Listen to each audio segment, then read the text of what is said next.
I have not only been raised in the Jewish community, but I've also been raised in the LGBT community. My mom, she was a single lesbian mother, and she asked a gay friend to be my dad, and she created a community around us for me to be raised in. I had my mom, my dad, and my two godmothers who are also lesbian. There we were, this little team. We would have these little family meetings in which we would all discuss the issues. Judy, Sophie's mom, really thought this through. She knew that having a child on her own would be filled with challenges, and she wanted to make sure that she had people around her and Sophie that would be there no matter what.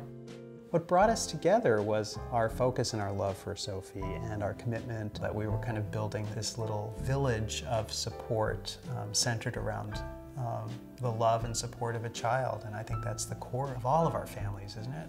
So that was my immediate family, and my mom's family lives in San Francisco, so I've always had a great relationship with my aunts and my cousins and my grandpa. And I've grown up being part of a larger family. It was a gift that Judy gave to me because I love her so much. So yeah, it was brilliant on Judy's part. I have a normal family, but obviously to others it doesn't sound so normal. I love being part of an unconventional family, and I've turned out to be a great person, so there's nothing wrong with the way that I was brought up. My mom was a social worker, and she worked in Tanzania. She was kind of a pioneer of AIDS work. I've been very lucky to have a mom who loved to travel because I've then had the opportunities to travel. That's how she met a lot of the people in my life today. Our little intentional family became even more important after Judy was diagnosed with breast cancer. You know, at that point in first grade, I was about 6, so it didn't entirely make sense to me. It was weird seeing my mom in bed when she was such a strong person. Why was she in bed in the middle of the day? But at 6, she was just a trooper, being there with her mom every step of the way and just hanging in there. My classmates would bring me my lunch every day. I remember being embarrassed about it. But it was also exciting because I got to try kind of junk food for the first time. After surgery, Judy went through chemo, and then there was an excellent prognosis, and life went back to normal. I first learned about JFCS for my bat mitzvah. I had to do some community service, and JFCS was the perfect place to do that. When you get Sophie engaged in a community service project, it's like a light goes off for her. She's driven, she's goal-oriented, she's positive about an outcome, and she's just fun to be around, too.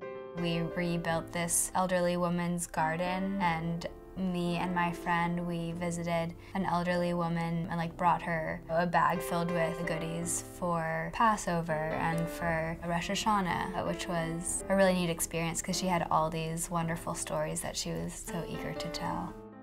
Sophie put on a holiday party for seniors who live in the Tenderloin, where she connected with seniors who lived there, sang holiday songs. She worked on chicken soupers, where the teens prepared and delivered hot meals for adults with disabilities. Judy's cancer came back a second time, and once again, Judy beat it. But it came back a third time.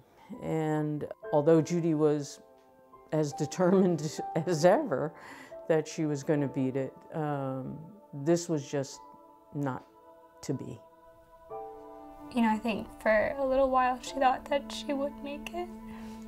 I didn't want to face the reality, so sometimes talking to her meant facing the reality. When Sophie's mom became ill, JFCS was supporting the family through our Palliative end-of-life care program.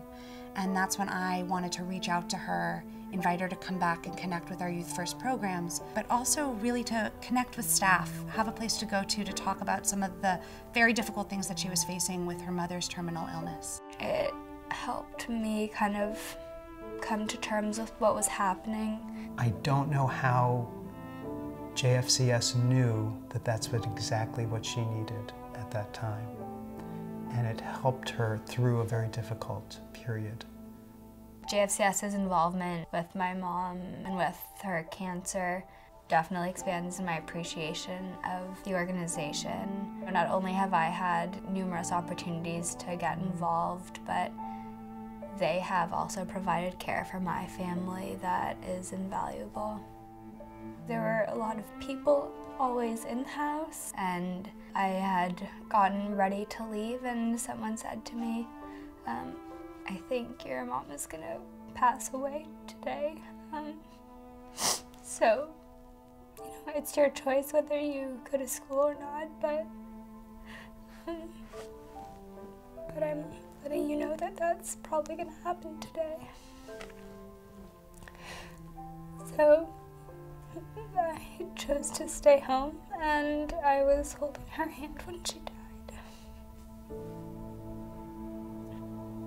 I was just really impressed with Sophie during that time of her internship, because it was clear that she was going through a very difficult time, but she just did her work with pride, and she connected with others with respect, but still had time to sit and reflect and sit in silence with me when things were really hard.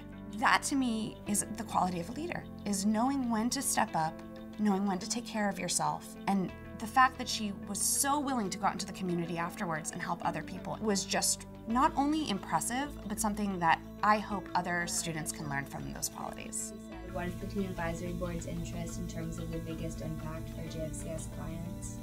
She continues to reach out to people with an open heart,